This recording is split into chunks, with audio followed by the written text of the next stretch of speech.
Fendi like the bag.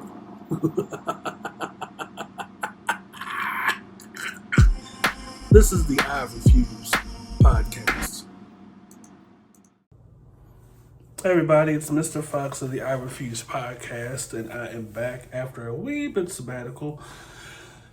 I hope your Thanksgiving was great. Happy holidays, seasons, beatings, all that jazz. I wanted to get up on here because I saw that they had a Real World Homecoming, which is showing on Paramount Plus.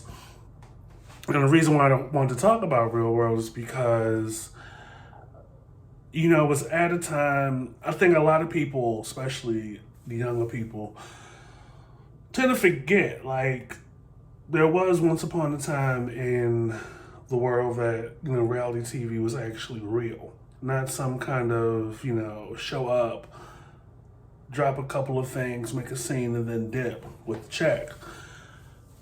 I was about, I ain't gonna tell you how old I was, but from what I gathered on the Real World Homecoming is that they brought back one of the earlier seasons cast. I believe they was out of New York, but for whatever reason, the reunion was in LA. It was the cast with Tammy Roman. And for the majority of the people that watch reality TV now, people closely associate Tammy Roman more with Basketball Wives, which makes sense because she was on there for almost 10 years. More so than Real World, which, again, early in the 90s or whatever. But remember, the Real World, again, 6 or 8 strangers put in a house. And, reality TV then, there were a lot of things that stuck like grits. Like, we're still discussing several iterations. I still remember, especially from the season that Tammy Roman was on Real World with David and Beth and the guy with the cowboy hat. The situation, and they explore this in the first episode of the Real World Homecoming that's on Paramount Plus. The situation where David was horseplaying with Tammy, where he was dragging her down the hallway in the blanket, and while the rest of the roommates were laughing, everybody was having a good time. At some point, the blanket got away from Tammy, and it exposed her semi-naked body. She didn't have any underclothes on below the waist. She runs into the bathroom where I believe Beth is. Again, people are laughing, the roommates are laughing, having a good time, all is well. But the moment Tammy comes out of the bathroom, the tone of the narrative changes, and the word rape is dropped, and the word rapist is dropped. Now, the point that I want to make from this is that, since the show, Tammy's kind of gone on and done some things, had a career elsewhere. The other people, probably not so much of anything. I mean, a lot of people that went on Real World were everyday people. And not, some would go elsewhere and become something of a name somewhere else in entertainment. Others kind of just would go back home to Montana or Idaho and just live a regular life. I know, for example, one of the guys, if you guys remember the Boston season, I'm speaking to the people around my age, the Boston season where it was Cyrus, it was the one black girl, and the guy that wore the flannel with the glasses all the time, that I think climbed trees, was a firefighter. I know he went back to his hometown, or I think he stayed in Boston and ran for a seat, was doing government and politics. But for the most part, people that are on these shows just return back to normal life and, do other things. But the what came out of that is that, David, the black guy who was doing the horse playing with Tammy, like, he said on the homecoming, that really ruined my life, and it cast a negative cloud on him and his life. And, a lot of what's going on these days kind of mirrors that, where it's just an everyday thing. We horseplay, we joke, we flirt, we socialize. And the moment the other party leaves and they take it elsewhere, the narrative, and they share it with these group of people and then these group of people for attention, for likes, for favor, for protection. Meanwhile, there's a dark cloud cast over this person who is mentioned by name. And it's crazy because it's like the definition of these words that you guys use still matter. And you have people out here that are none the wiser, never met the person that they're interacting with on social media, don't even know this other person that this person's mentioning, yet it's a game to these people. It's crazy. And if I recall from that particular episode back in 1993, was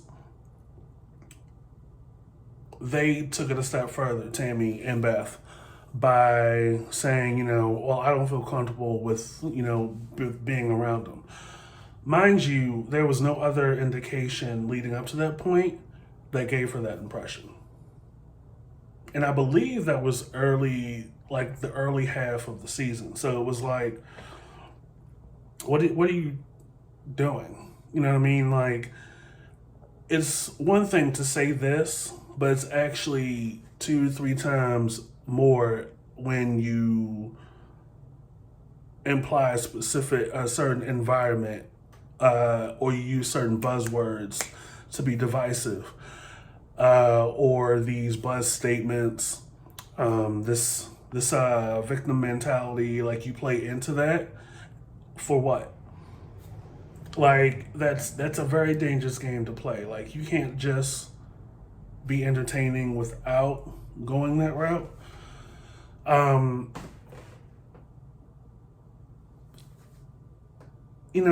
Prior to the homecoming airing on Paramount Plus, Tammy did go on the reel. I did see this.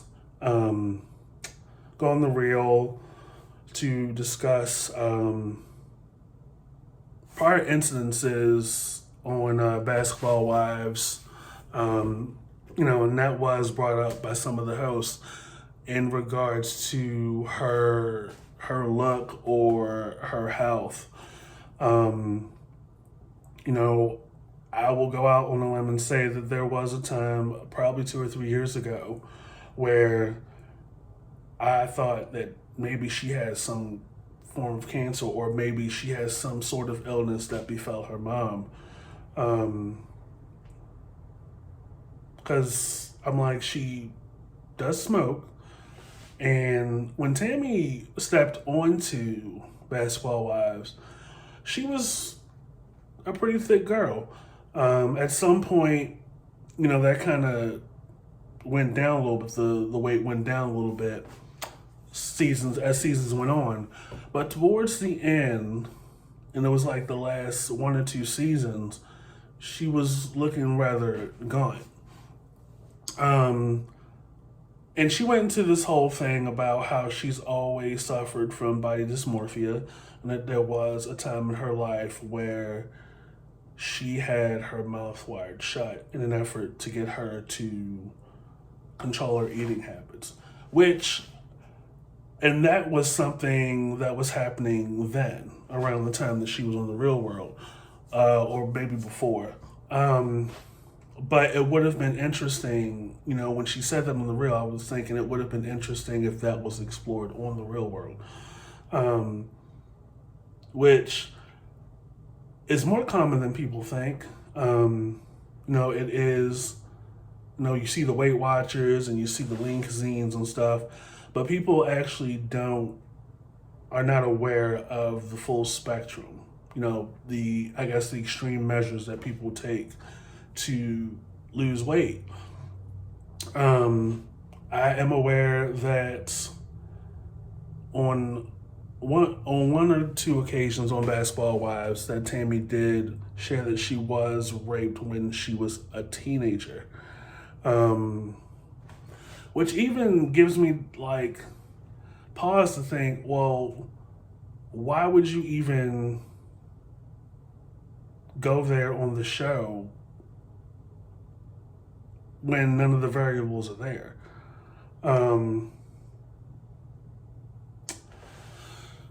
But it sheds a new light on Tammy, for me, that I wish was shared more.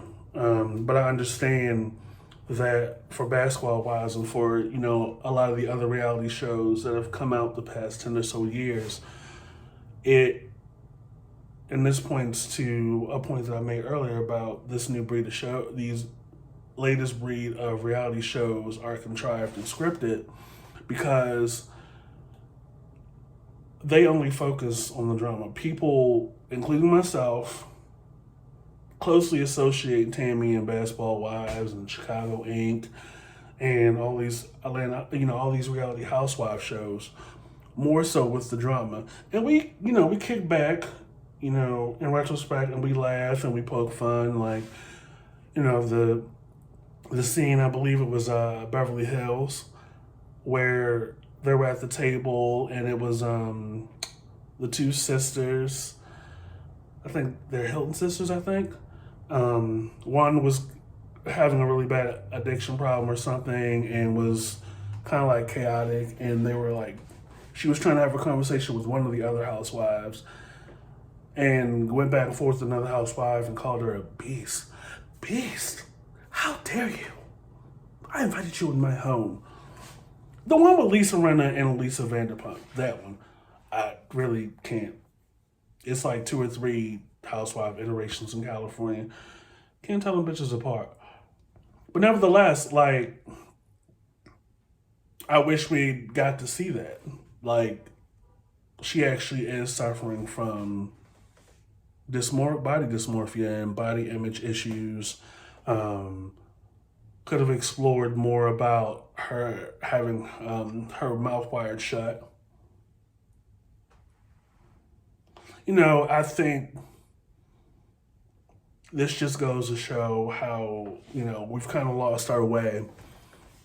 Like, it's an addiction to be, drama is an addiction. More so for those of us on the outside looking in. And there are a subset of people out here in this world that are addicted to drama. They don't necessarily have to participate in it to benefit from it. They could curate it in a way that validates their position and leverages their position or how they're perceived in front of their friends. And the best way to do that is by being a bone carrier. Which we see often, but drama is addicting. It is very addicting, and it's very entertaining. We sit up here and we judge and we criticize and we say all kinds of things like, oh, she or he is better than I am because I would have never put up with that. And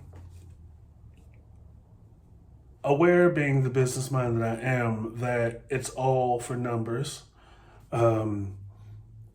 And everybody that participates in it or engages in it or enables it is very much a party to it and is responsible for it. The Real World Homecoming, they did bring that situation up they did play the footage from 1993 in the first episode. And, you know, up until this point, I realized, you know, David really was in the mindset and of the understanding that it's fun and games.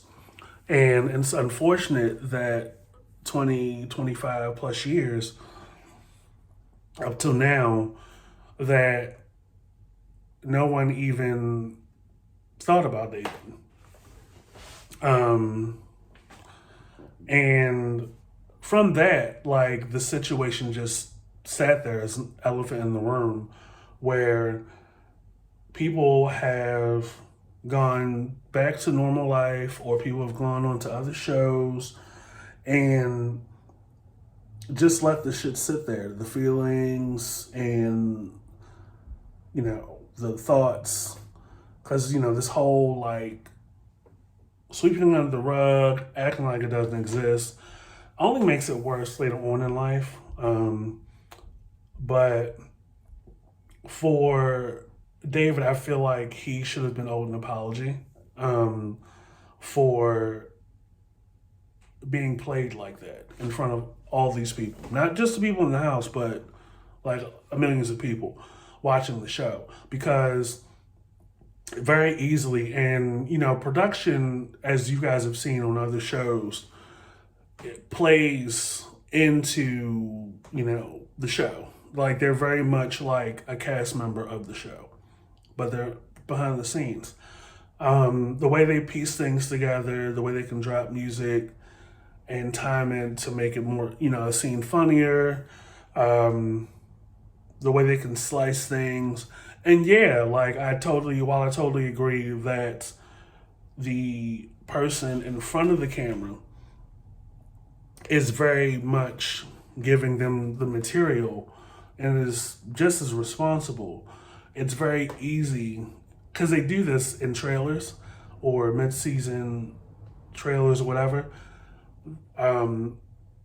They can just splice a certain scene and put it together with other scenes, and it makes you think, oh, well, they're actually talking about this person or they're mad at this person.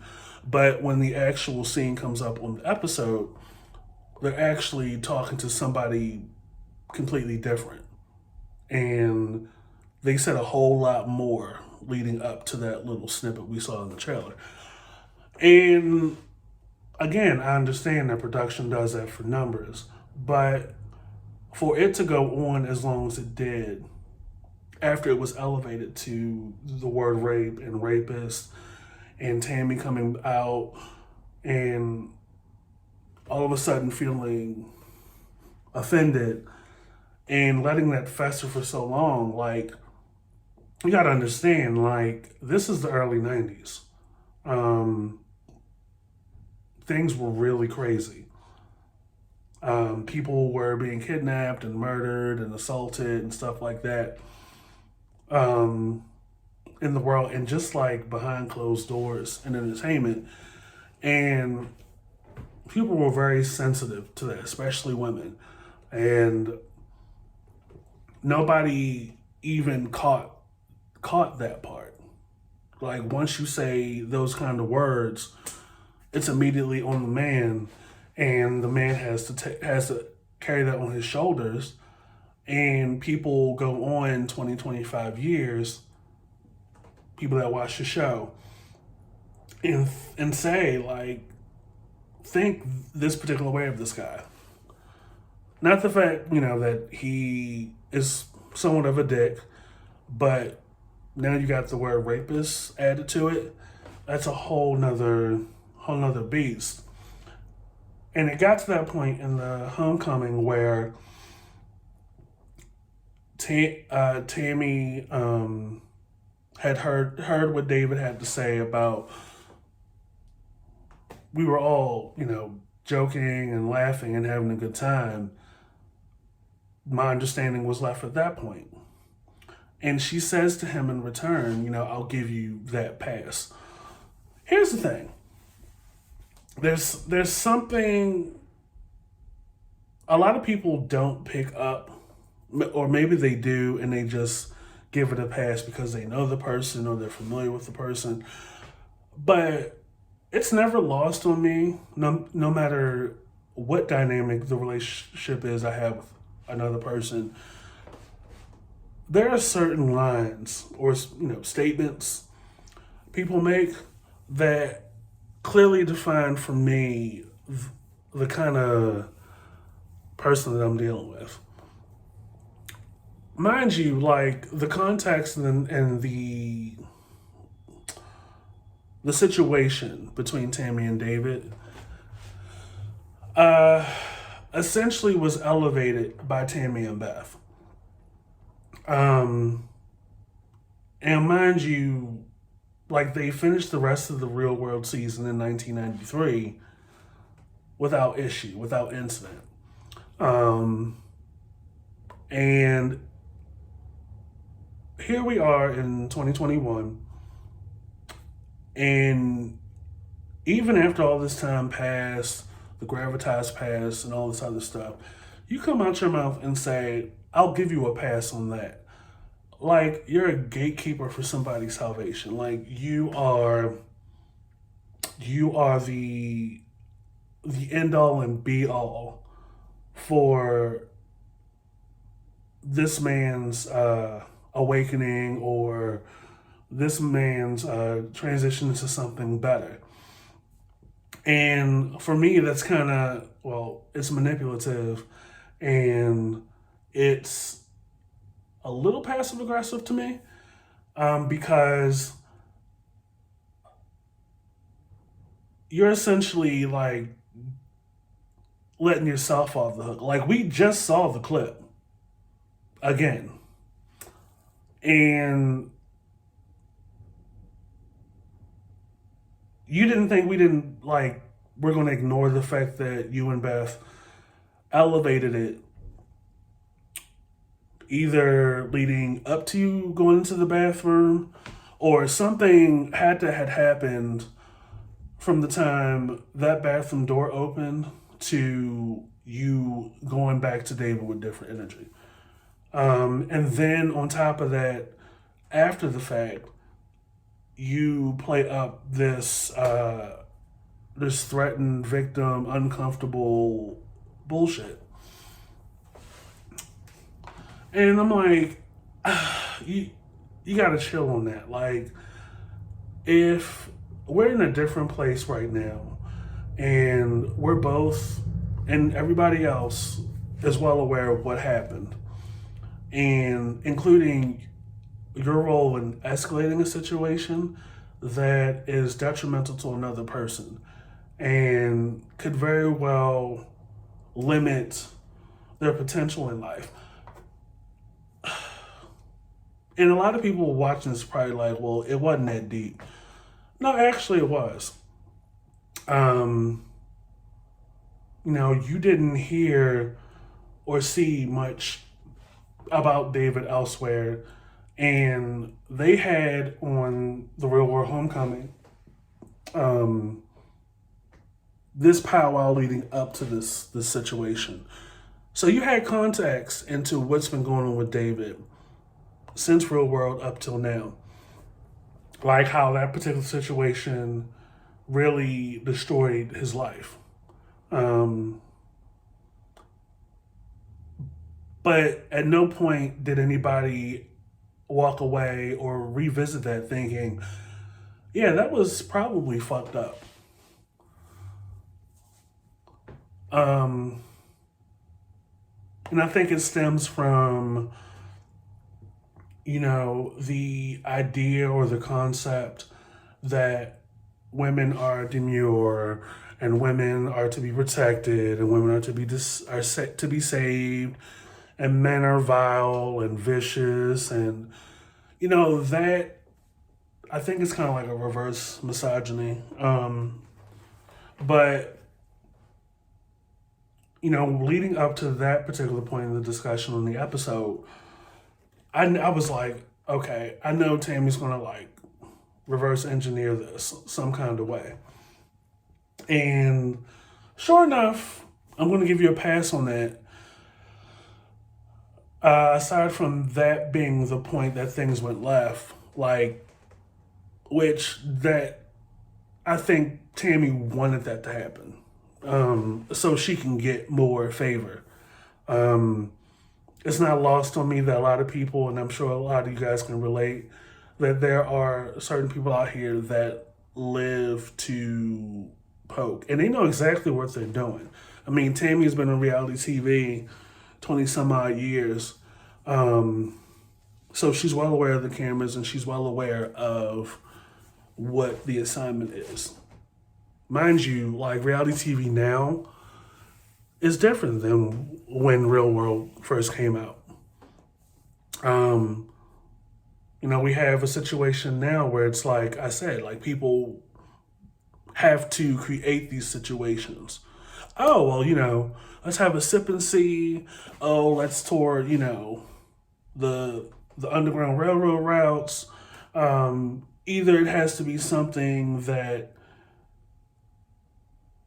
has to be made a point of contention for other people later on the season, or it's an epic blowout. And it always tends to happen in group trips, at the dinner table, on the way to someplace, in DC, down south. Like it always has to occur on the trip. And it's by numbers. It's by numbers. It's like, all right, episode 2 or 3, we gotta there's always a couple people that pretend or they just fall back when they hear something, but then they'll, when it's brought back up later around a large group of people, oh, well, they'll act surprised, or they'll take the role of somebody that just wasn't aware, didn't play a role in it. But later on, maybe halfway through the season, there is a larger couple thing. Think of like Atlanta Housewives Pillow Talk. We're just asking questions. That's the thing. It's the disrespect under the guise of a couple's game or couple's night. And they did that a couple of times that season where it was like at the hotel room was the pillow talk. And then when they went to Mexico and it was just the women, it was questions and couples and stuff like that. Which of course sets it up for later where people are just putting people at odds or putting people at a distance and crossing lines later on and all this other stuff. But on the real world, that shit was real. Like, it wasn't like, oh, well, we're going to have this thing at work. Discuss something in the foyer before we leave. And then talk about it in your confessional. And then, when we're at an outdoor outing together, just casually slip it into the conversation. On the real world, for example, when I know y'all remember David, this wasn't the same season as Tammy's season, but remember David? It was a black, muscular guy that played the keyboards all the time and did like mic slams and poetry and shit. And he had like a little yang yang yang around the house little song called "Come On Baby, Be My Lover Tonight." He even went on the Chappelle Show. All right, so it was him.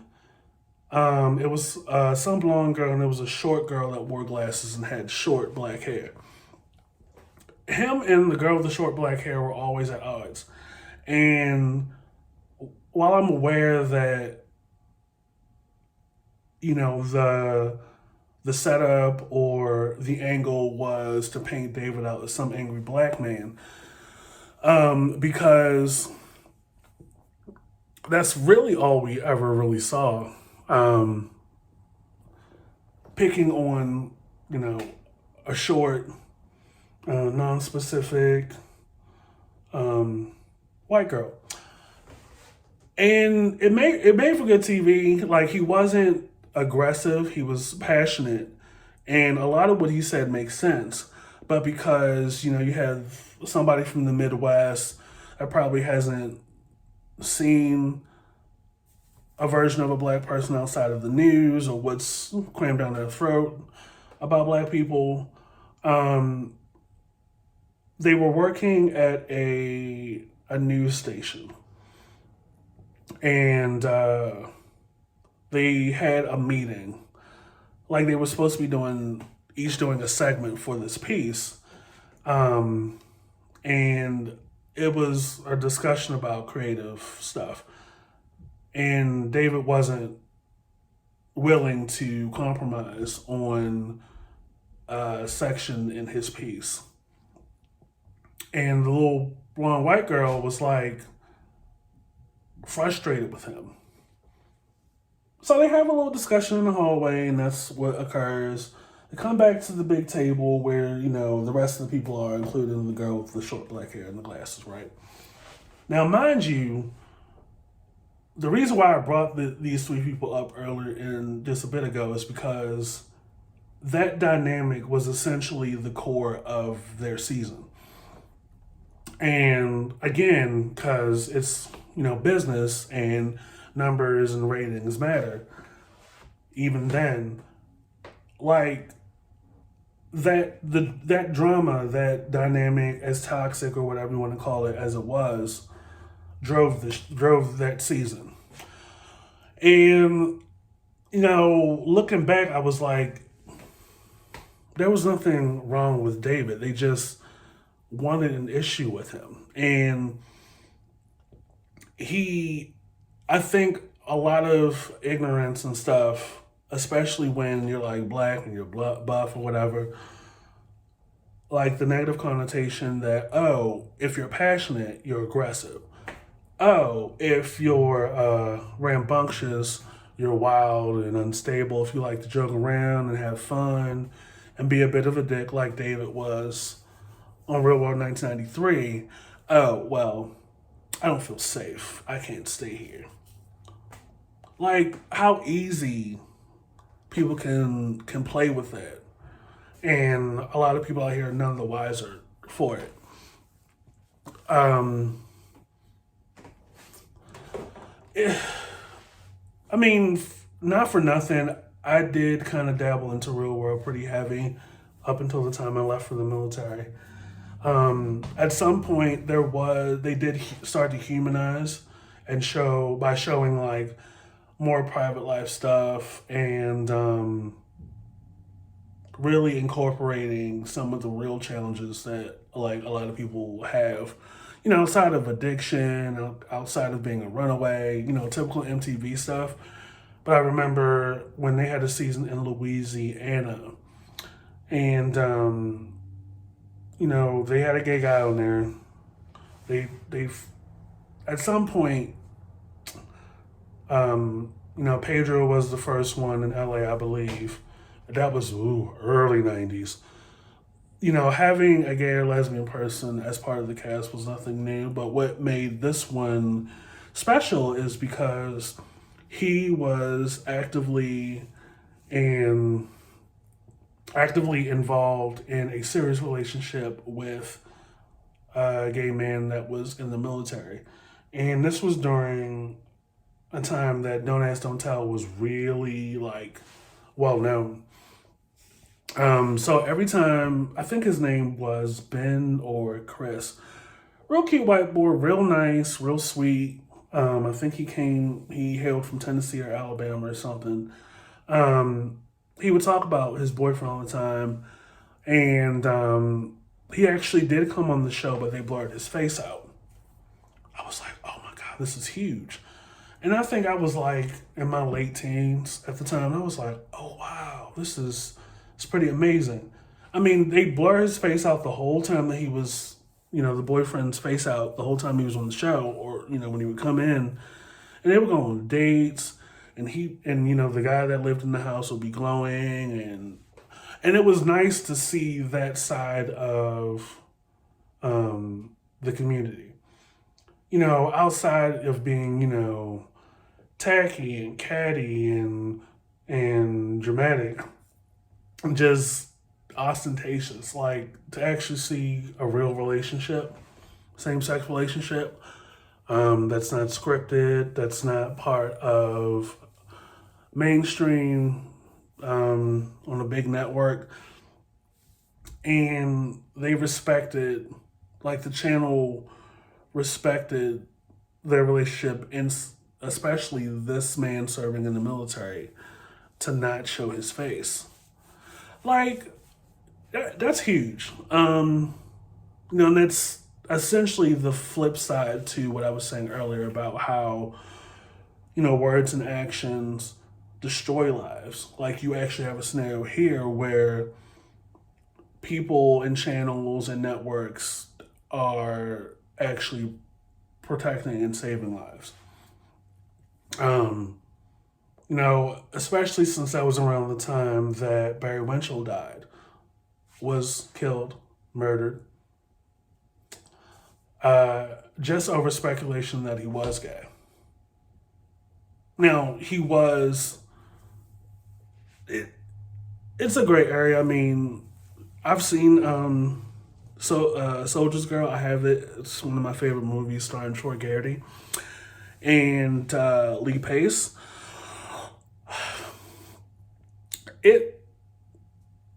You gotta watch it.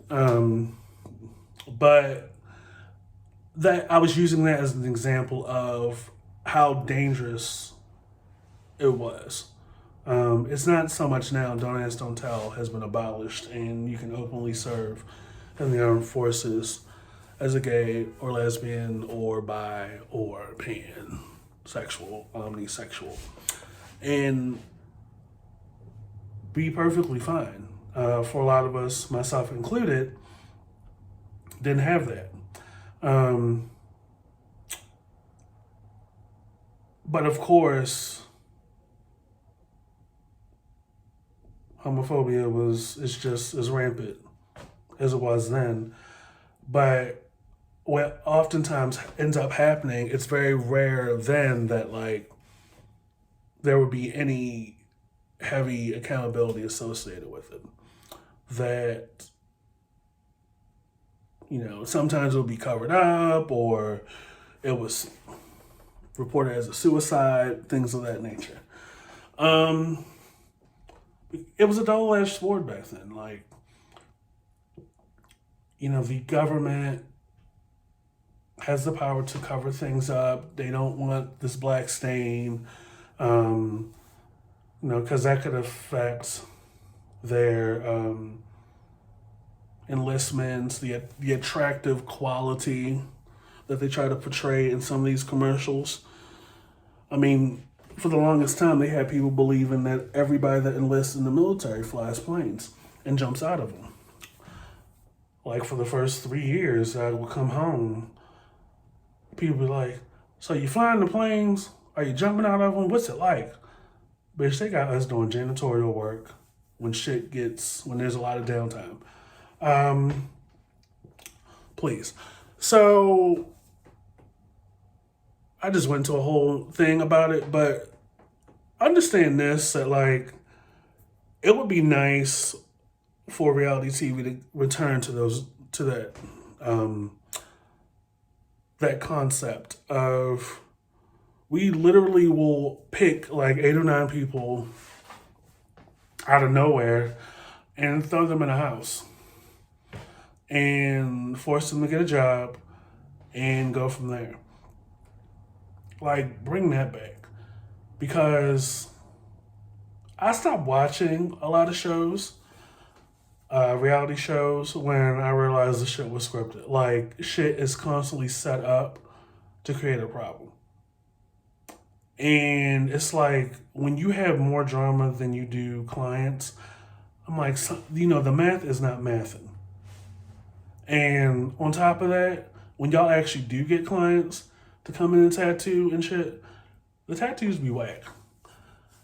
Like, the show could be on for like 4 or 5 seasons, and you just now got a celebrity in the damn door. But nevertheless, like, this concept that's out now, where it's like, it's all about the way you look, what you drive, status, and you get more off of that, but you literally have no like exciting home life. Take me back to where you get like 8 or 9 people off the subway platform, throw them in the house, give them per diem, and then watch it pop off. Took a little break. Had to had a booty call.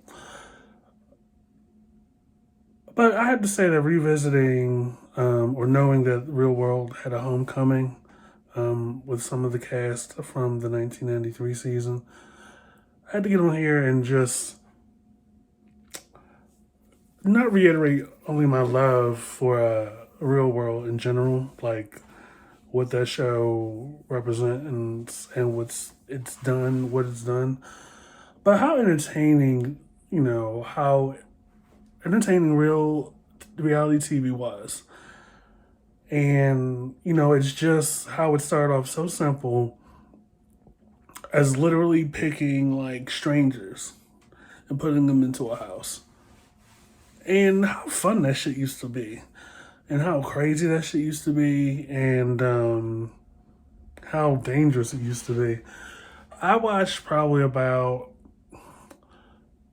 8 or 9 seasons of that show. And not like consecutively, because not every single one stuck like grits. But growing up in like grade school and middle school, I was on that. Well, it was mostly middle school and high school. But I was still able to look at earlier seasons when YouTube came along. And this is before like the shit we have now, before Making the Band, before Diddy's run or Puffy's run with, I guess, trying to revamp Bad Boy, I think the last 5 or 10 years with like boy bands and girl groups and solo artists that ultimately did not go anywhere.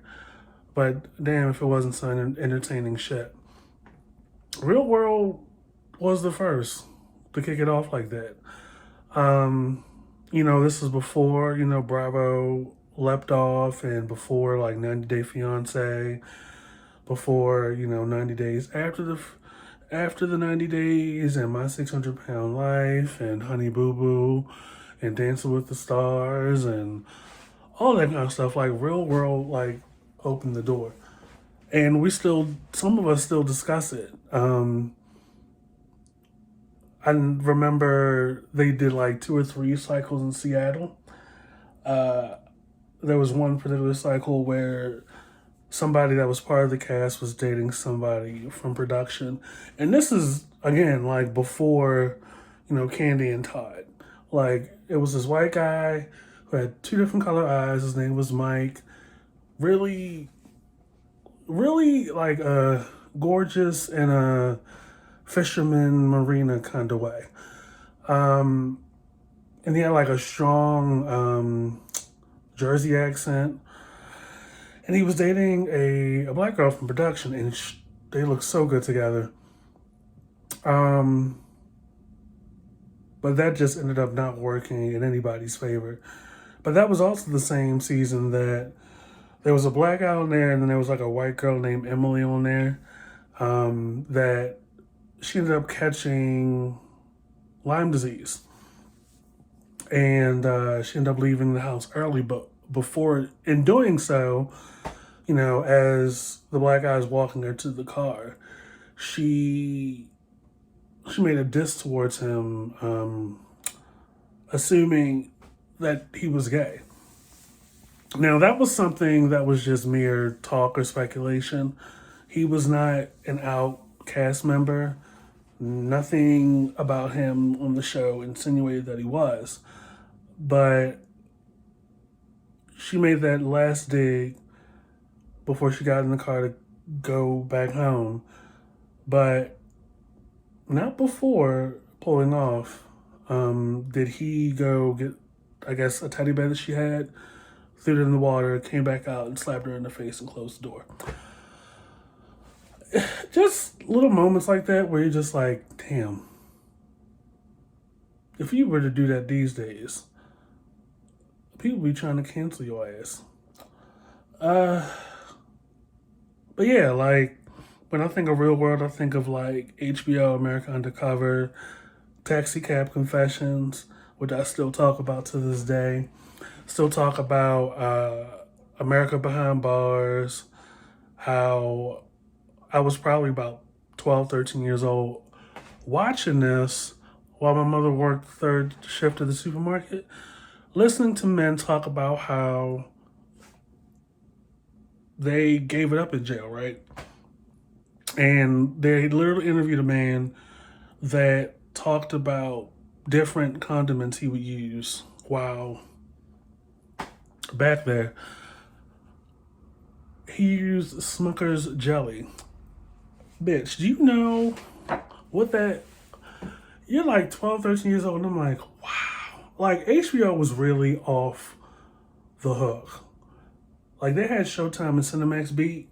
And this is before, I think, this is right around the time I think Oz had just started coming on, which that just blurred the lines between, drama and damn, shit like this does go down behind bars.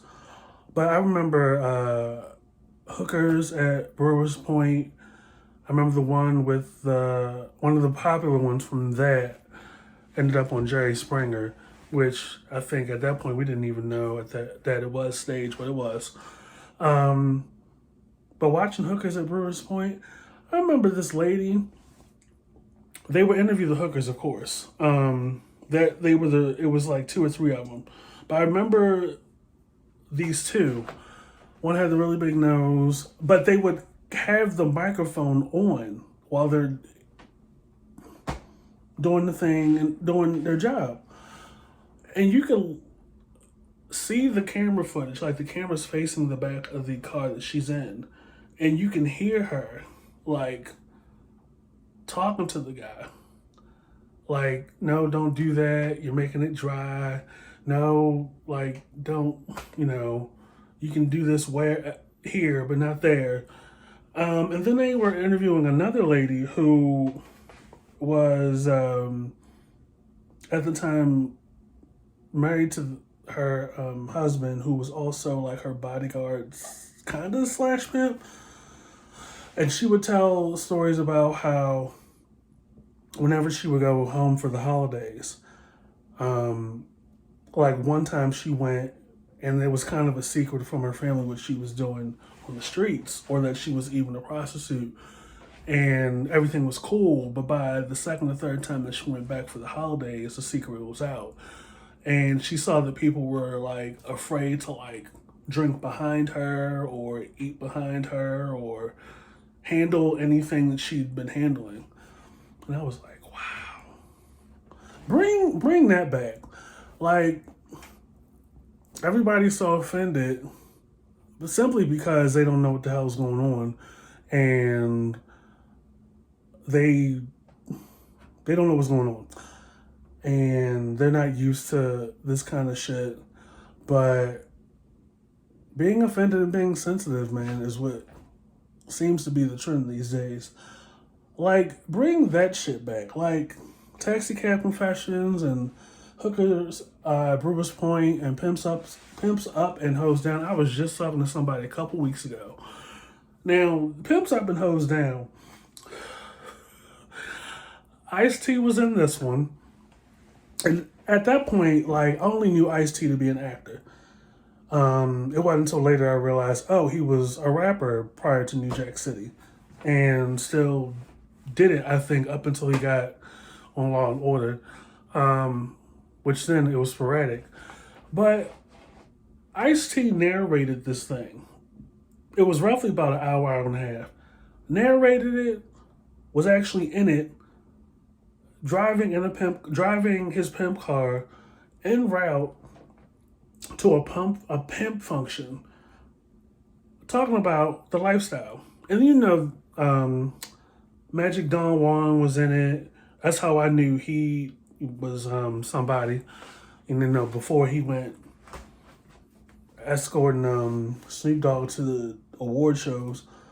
But I was just sitting there like 13 years old, like stunned. I said, wow, this is amazing.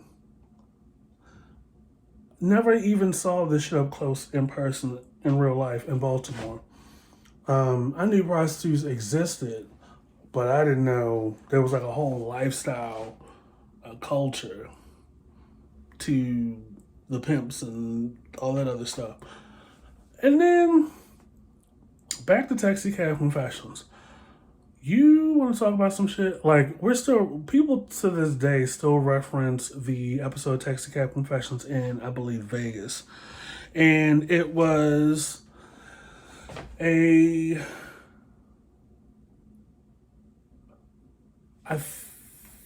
think a pre-operational transsexual woman, right? And she had a name, and the taxi cab driver had picked her up somewhere in Las Vegas, right? And the entire ride home. This is the thing about Taxi Cab Confessions. It don't take much to get people to talking. And they had Taxi Cab Confessions was around for about a good 5 or 10 seasons, right? But them earlier seasons, whole bitch. She got into the cab, and it was early in the morning because the sun hadn't been up yet, but it was daylight.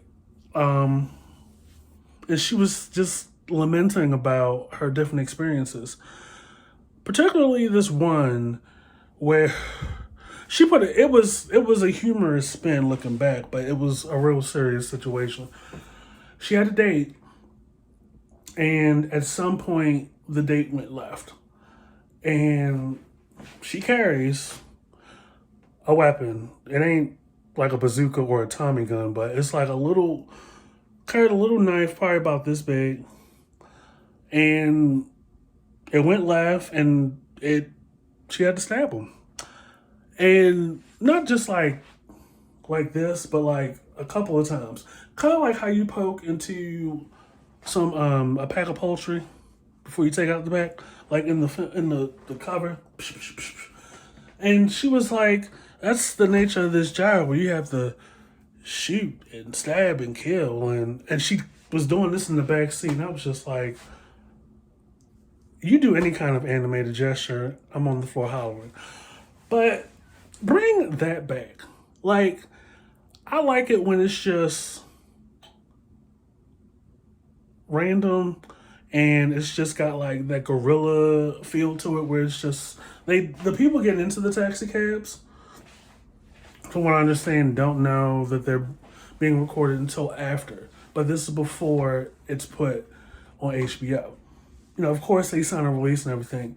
And you know this because they played that part at the end during the credits.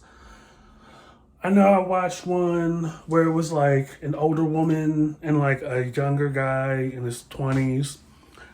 They met at a grocery store where he was a bag boy. And it was like he couldn't get enough of her since. And as the taxi cab ride is going along, things happen. And, you know, they end up doing whatever in the back seat. And I was like, wow. And that was in New York. New York was the best one. Las Vegas, a little bit more entertaining, but you just never know when you would watch HBO after 10 p.m. Nowadays, everything's so watered down and manufactured.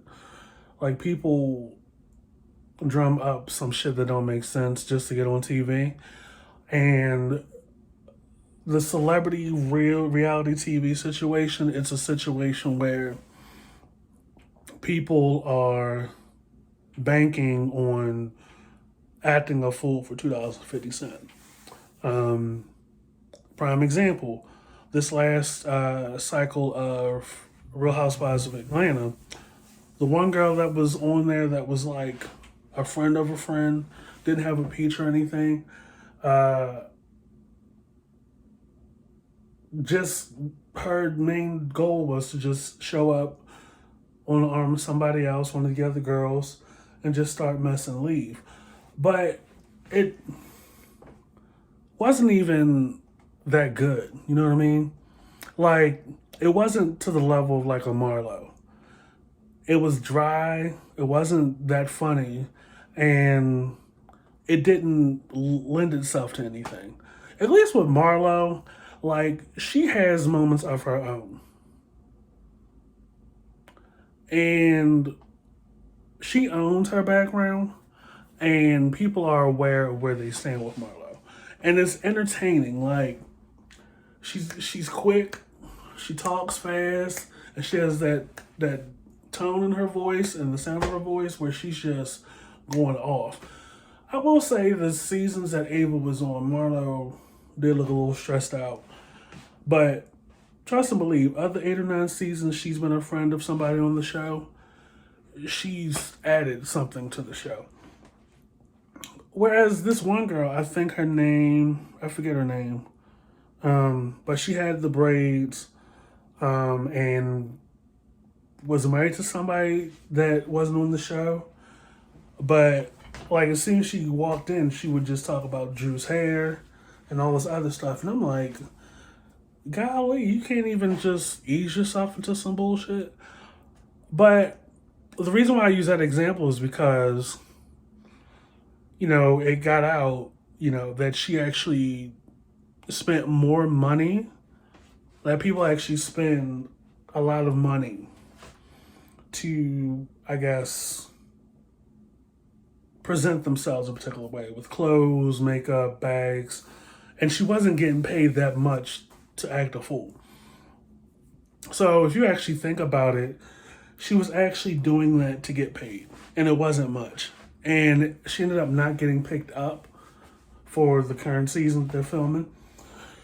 But that's where we are in reality TV. Like, people are banking on reality TV to become something, to be somewhat of a star, but it only works if you're like a Kardashian. But the Kardashians didn't come out of anywhere. Anywhere. Like their last name is linked to a guy that represented O.J. Simpson. And they go way back. So it's not like they were like churning butter in Montana and was like, yeah, let's go to E and just become something. I mean, granted, their name went to the stratosphere after that little tape, which wasn't even all that. But that lends itself to marketing savvy. That mother Chris, baby girl ain't no joke. But that's the exception because you got to have somebody in there that knows what to do and use their connections for the benefit of the family. But this shit we got on VH1, I'm like, what is this? Like, y'all argue more than y'all tattoo, y'all party more than anything. And it's getting to a point to where they're running out of steam again, where they're kind of like, okay, let's try and make this, let's see what this configuration does, after the OGs decide they don't want to come back. And then, they do it like every fucking year, and it's just like, who are these people here now? They weren't here the year before. And it's just hard to follow. Like, I only gave Love and Hip Hop Atlanta maybe a good 4 years. And then it was like, you got different broads on there with different color hair, and everybody got music they're creating, always in the studio, but it never makes it to Spotify. There's no video treatment. Everybody got something, they say. But in between it, somebody's running after somebody, somebody's jumping on somebody, somebody's trying to flip a table upside down on somebody else's head, and I'm just like,